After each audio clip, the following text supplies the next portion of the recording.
chers amis, bienvenue sur notre plateau Face à Face. Et nous allons essayer d'expérimenter une fois de plus, de fouiller un petit peu des principes ou des concepts qu'on utilise tous les jours, mais on ne sait jamais où s'arrête le début ou la fin. Et voilà, donc le sujet d'aujourd'hui sera la prière. On est tous concernés en réalité. Et qui prie? Comment prie-t-il? À qui adresse-t-il sa prière? Et attend-il réellement une réponse à ses prières? Donc tout ce contenu se mélange un peu dans nos têtes sans toujours savoir où s'arrête le début ou la fin. On ne sait pas trop en fait. Bon, il y a les prières rituelles qui sont comme par exemple en Afrique du Nord, 5 fois par jour, la mosquée nous rappelle que voilà, c'est le moment de prier, donc il faut y consacrer son quart d'heure ou sa demi-heure, suivant les personnes. Mais au-delà de ça, je pense que chacun pour soi, notre conscience en fait est quelque part, pas dérangée, mais interpellée, quoi. Et aujourd'hui, nous avons la joie d'avoir notre invité Lies, qui va essayer de nous entraîner dans ses recherches, vraiment à toucher du doigt, si on peut dire, les fondamentaux, on va dire. C'est-à-dire pourquoi je prie, est-ce que vraiment j'y engage mon être, ma confiance, ma foi, ou est-ce que c'est simplement une gymnastique rituelle qu'on fait tous les jours, oui. Selon, bon, on est chrétien bien sûr, et on veut vraiment parler ouvertement comme des chrétiens convaincus. Merci Mustapha pour cette introduction à notre sujet. Du coup, comme vous le savez, c'est la prière. Merci aussi pour l'accueil sur ce plateau Face à Face. Et je suis toujours honoré de parler aussi de l'œuvre de Dieu dans ce qu'il a institué dans sa parole. Et c'est vrai, je salue aussi nous, ceux qui nous regardent par le biais de la télé. Shalom. Voilà. Et du coup, le sujet de la prière est un sujet important. C'est vrai. Oui. Parce que c'est un point qu'on se dit peut-être connaître, mais qu'on ne connaît pas beaucoup. Oui. Et c'est vrai que notre base pour se lancer sur ce sujet, c'est l'institution de cette prière par notre Seigneur Jésus-Christ. Et on trouve ça dans l'Évangile selon Matthieu, chapitre 6, versets 9 à 13, voire même avant, où Jésus, du coup, mettait en garde ses disciples de ne pas entrer dans l'hypocrisie de prier devant tout le monde, ou même répéter des mots pour faire en sorte que peut-être celui qui les prie sera encore plus entendu. C'est vrai que, par exemple, Jésus a souvent été interpellé, et les deux passages qu'on trouve dans Matthieu et dans Luc font allusion à ça. Des disciples se sont approchés de lui pour lui dire « Seigneur, enseigne-nous à prier comme Jean l'a enseigné à ses disciples. » Effectivement. Donc, est-ce qu'il y a une manière de prière qui est bonne ? Oui, en fait, Jésus voulait marquer une rupture avec ce qui se faisait, ou plutôt l'abus qui se faisait de la part de certains concernant la prière déjà instituée dans la religion juive. Et c'est vrai que pour beaucoup, ils voulaient se montrer par la prière qu'ils sont supérieurs aux autres.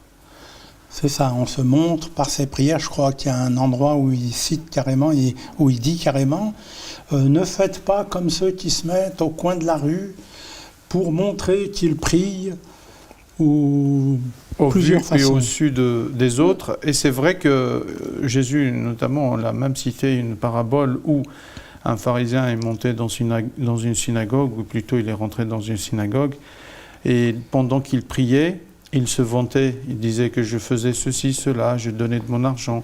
Et merci Dieu de ne pas m'avoir donné comme ce collecteur d'impôts qui... Voilà, on méprise les uns et on admire les autres. Voilà, en gros, il y a beaucoup d'abus. Et Oui. beaucoup notamment de religieux de l'époque de Jésus, se permettaient plein de choses dans justement la prière. Et Jésus, justement, veut faire en sorte et invite son auditoire à voir à la prière comme étant une attitude de foi déjà, Oui. tout au début, mais surtout dans une position d'humilité. C'est-à-dire avoir la foi en Dieu Oui. et de prier ce Dieu en qui on a la foi tout en étant humble. C'est la raison pour laquelle Jésus dit, tout au début, quand vous allez prier, vous rentrez dans votre chambre et vous fermez la porte. On a l'impression qu'il veut stimuler les gens à faire ça d'une manière discrète. Effectivement. C'est-à-dire notre dialogue avec Dieu, quoi, il est personnel. Tout à fait, il est personnel et du coup, loin des regards. Et quelque part, c'est un moyen aussi de la part de Jésus de nous inviter à voir ce que peut faire Dieu en nous personnellement. Donc à entrer en relation personnelle avec Dieu et voir comment Dieu va agir dans notre vie, puisque c'est nous qui l'avons prié à l'insu des autres. Donc au jour d'aujourd'hui, ce qu'on peut dire peut-être pour ceux qui adoptent peut-être un comportement d'indiscrétion dans la prière, peut-être en exprimant à haute voix ou même adoptant notre comportement, Oui. de dire que l'humilité est de mise déjà dans la prière. Oui. Et justement, moi je pense à une chose, c'est que dans certaines églises, parfois on voit les gens qui s'expriment dans la prière, mais d'une manière... moi, la première fois que j'ai vu ça, je me suis dit, mais c'est incroyable, quoi. Les gens on a l'impression que les gens donnent des ordres à Dieu. Seigneur, fais ceci, Seigneur, fais cela, dis... Voilà, c'est comme s'ils étaient aux commandes et ils dirigeaient Dieu. Et après, au final, le problème, c'est que quand rien ne marche, ils sont un peu déçus, probablement. Déçus, effectivement, et parfois même cela pourrait remettre en cause leur foi en disant « Oh là là, ça n'a pas marché », et pourtant, j'ai crié et j'ai élevé ma voix. Oui. Comme quoi, en fait, il ne faut pas tomber dans le jeu de ce qui était déjà, qui mettait en difficulté les pharisiens déjà à l'époque de Jésus. Voilà, on voit juste un petit mot, c'est que déjà au temps de Jésus, on voit qu'il y avait des façons qui étaient correctes et d'autres qui étaient méprisantes pour certains en tout cas. Effectivement, donc la façon la plus correcte que Jésus sur laquelle Jésus voulait insister, c'est celle d'abord de la prière du Notre Père, où Jésus, clairement, il a dit quand vous priez, priez Notre Père qui êtes aux cieux. Quelque part, Jésus a bien fait de mettre le point dessus pour, quelque part, dire à son auditoire, nous avons tous Dieu pour Père. Oui. Donc nous ne sommes pas des enfants supérieurs ou des enfants inférieurs, mais nous avons tous le même Père. Et ce même Père qui est proche de nous, nous pouvons justement l'invoquer. Nous pouvons vraiment le qualifier de ce qu'il est. Ce Père qui est aux cieux, que ton nom soit sanctifié, que ton règne vienne, que ta volonté soit faite sur la terre comme au ciel. Voilà. Donc voilà notre Père. Il est au ciel, il règne. Et c'est après que la deuxième démarche arrive, c'est le « donne-nous aujourd'hui notre pain quotidien ». Ça ne veut pas dire qu'il va juste nous donner un morceau de pain, mais ça résume aussi tous nos biens, nos besoins. Nos besoins, oui. Pardonne-nous nos offenses, à la condition que nous pardonnions aussi nos offenses, les offenses de ceux qui nous ont provoqués, ou plutôt ceux qui nous ont offensés. Ne nous laisse pas entraîner dans la tentation, c'est-à-dire veille sur nous pour que nous ne tombions pas en tentation, et délivre-nous du malin, donc du diable. Et ensuite, à la fin, il revient comme si pour reprendre ce qu'il avait dit au début, car c'est à toi qu'appartiennent le règne, la puissance et la gloire, parce que Dieu règne d'une manière puissante et glorieuse, au siècle de siècles, éternellement, et clôture ça par un Amen. Qu'il en soit ainsi, quoi. Qu'il en soit ainsi, donc que tout ce que j'ai prononcé soit réalisé en ton nom. Et c'est vrai que si nous nous adressons à Dieu, notre Père, nous nous adressons par son Fils Jésus-Christ. Donc nous prions Dieu le Père au nom de Jésus, puisque tout ce que nous dit Jésus, tout ce que vous me demanderez, ou vous demanderez à mon Père en mon nom, il vous sera accordé. Je le ferai. Je le ferai. Et c'est vrai qu'on a dit pas mal de choses. On a dit que dans la prière, c'est une attitude de foi qui doit s'exercer dans l'humilité, mais aussi envers un Dieu qui est Père de tous et qui est généreux. Et surtout, au final, ne pas oublier que de notre côté aussi, nous devons aussi pardonner aux autres, à ceux qui nous ont offensés. On a une part à jouer. On a une part à jouer. Et c'est vrai que juste à la fin, au verset 14 du chapitre 6, il dit « Si vous ne pardonnez pas les péchés à ceux qui vous ont offensé, votre Père Céleste ne vous pardonnera pas aussi. » Pas non plus, ouais. Et là, ne vous pardonnera pas non plus. Et là, j'attire juste votre attention. Peut-être vous allez me dire, ou vous allez nous dire qu'il y a peut-être une contradiction dans ce que vous dites, dans le sens où Dieu nous pardonne, au nom de Jésus, d'un pardon éternel, c'est-à-dire nous sauve. Mais là, vous dites, il y a une condition.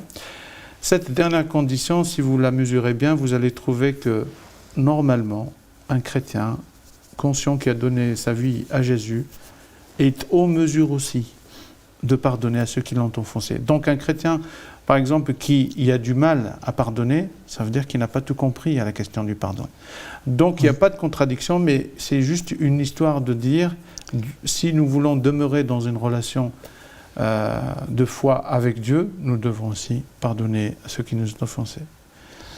Je ne sais pas si on peut essayer de rentrer maintenant dans le vif du sujet, c'est-à-dire qu'on voit que cette prière, elle est connue par des millions de personnes, je dirais, puisque beaucoup d'œuvres chrétiennes récitent ça comme une récitation, quoi. Oui.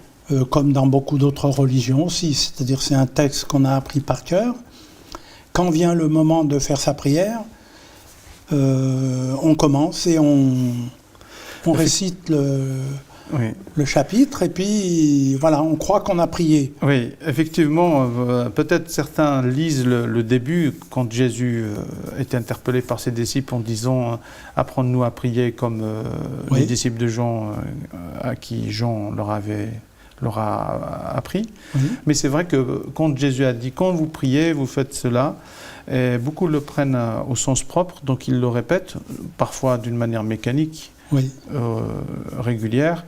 Et je pense que ce n'est pas ce que Jésus voulait nous montrer. Il voulait montrer, comme j'ai dit, et c'est ce que j'ai appris d'ailleurs au début de ma foi, c'est d'abord s'adresser à Dieu, premièrement, considérer Dieu dans sa gloire, et justement laisser la volonté de Dieu agir. D'abord Dieu dans notre prière. Et c'est vrai que... Et le début de cette prière modèle-là, elle est quand même... c'est un vocabulaire un petit peu religieux, quoi. Oui. Moi, je pense qu'on a de la peine à imaginer déjà qui est Dieu, déjà. Dès le départ, on se pose la question pour Monsieur Tout-le-Monde, quoi, je veux dire. Donc, je vais m'adresser à Dieu. Il faut aller s'enfermer dans sa chambre pour être plus concentré, s'adresser vraiment à l'être suprême, je suppose. Oui. Et aussi que ton nom soit sanctifié. Par exemple, ça, c'est des mots quand on est chrétien ou quand on a une certaine aisance avec les pensées religieuses. On comprend plus ou moins parce qu'on a fait des recherches, mais que ton nom soit sanctifié. Qu'est-ce que ça veut dire aujourd'hui ? Que son nom ne soit pas prononcé en vain. Et c'est vrai que le nom de Dieu est précieux. Jusque même le peuple juif ne prononce pas le nom de Dieu. Et c'est vrai qu'il est important de souligner qu'on ne peut pas non plus prêter serment avec le nom de Dieu. Oui, c'est un abus de pouvoir, voilà. Carrément. Et le remettre à sa place d'un Dieu avec lequel on a quand même une certaine distance, puisqu'il est Dieu, notre Créateur. Oui. Et son nom est sanctifié. Ce nom, il est au-dessus de tout nom. Il n'y a aucun autre nom qu'on peut prier, ne serait-ce qu'aucun autre Dieu. Donc que ton nom soit sanctifié. Que ton règne vienne. Bon, il y a des pays qui sont royalistes, par exemple comme le Maroc, c'est une notion qu'ils ont facilement en mémoire. Mais par exemple pour l'Algérie, c'est pas le cas du tout, quoi. On sait bien qu'il y a des Agili de l'époque qui régnaient sur des territoires ou des tribus, mais aujourd'hui on est quand même démocratisé jusqu'aux ongles, hein, si on peut dire. Que ton règne vienne aussi veut dire que Dieu a toujours régné. Et ce n'est pas dans notre prière qu'on va demander qu'il règne. Mais nous voulons aussi insister sur le fait que son règne reste une réalité pour ceux qui nous entendent, pour les autres. Que ton règne vienne, c'est-à-dire qu'il vienne aussi auprès des autres, de ceux qui ne l'ont pas encore connu. Voilà, que ton règne se manifeste parmi nous. Ça se comprendrait mieux déjà. C'est vrai. J'aime beaucoup les versions modernes, notamment une des dernières versions françaises, là. Je suis constamment surpris par les petits ajouts qui ont été intégrés pour ramener le sens vraiment des mots à une réalité d'aujourd'hui, quoi. Effectivement. Donc c'est bien de décortiquer cette prière et de dire qu'est-ce que ça veut dire que ta volonté soit faite, sur la terre comme au ciel, parce que quelque part, c'est la volonté de Dieu, d'ailleurs dans nos prières, c'est la volonté de Dieu qui prime. C'est Dieu qui décide. Oui. C'est pas à nous de décider à la place de Dieu et dire que c'est Dieu qui a décidé. Que ta volonté soit faite sur la terre comme au ciel. Au ciel. Tout ce qu'il décidera au ciel, il le fera sur terre, et sa parole ne reviendra pas à lui sans qu'elle puisse rapporter ce en quoi il l'a envoyé. Merci. À une prochaine émission. Dieu voulant. Merci.